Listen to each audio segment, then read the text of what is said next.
Premièrement, laissez-moi d'abord dire sincèrement merci à Congo Agro-Industrie pour cette initiative combien louable, puisque nous avons senti qu'il y a un plus par rapport à ce que nous avons appris à la faculté. Et ce que nous venons d'apprendre ici sur le terrain, c'est tout à fait vraiment énorme et ça nous apporte encore beaucoup plus, puisque nous n'allons pas nous limiter seulement à la théorie et un peu de pratique que nous avons appris à la faculté. Et nous devons aussi enrichir notre connaissance puisque notre souci et le souci des Congo Agro-Industrie, c'est de développer et faire en sorte que le développement sur le secteur agricole puisse vraiment aller de l'avant. Donc je suis tellement content. Vous allez voir, lorsque nous avons pris les différents systèmes d'irrigation.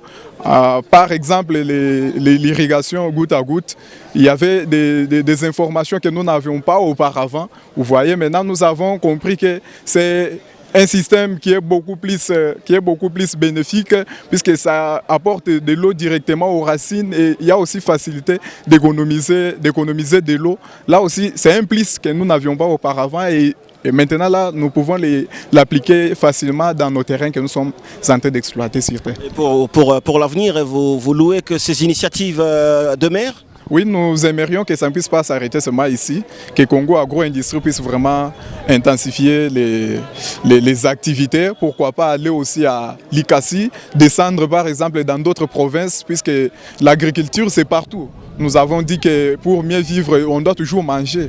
Il y a des provinces comme le Kasaï oriental, comme le Sankourou, où les gens vivent principalement de l'agriculture. Mais il faut aussi que des manifestations comme ça, des séminaires, des formations comme ça puissent s'intensifier aussi là-bas, puisque les gens en ont vraiment besoin. Merci beaucoup. Oui, et comme demande aussi, nous insistons beaucoup plus que les gouvernements provinciaux et pourquoi pas national, puissent aussi tenir compte des fermiers, des agriculteurs, nous faciliter aussi la tâche.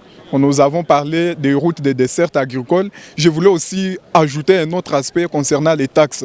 Vous allez voir, monsieur, que vous pouvez produire la tomate comme on l'a dit. Pour une route de 25 km, vous faites face à plus ou moins 4 ou 5 barrières où on vous demande des taxes. Comment est-ce que vous allez faire pour acheminer les marchandises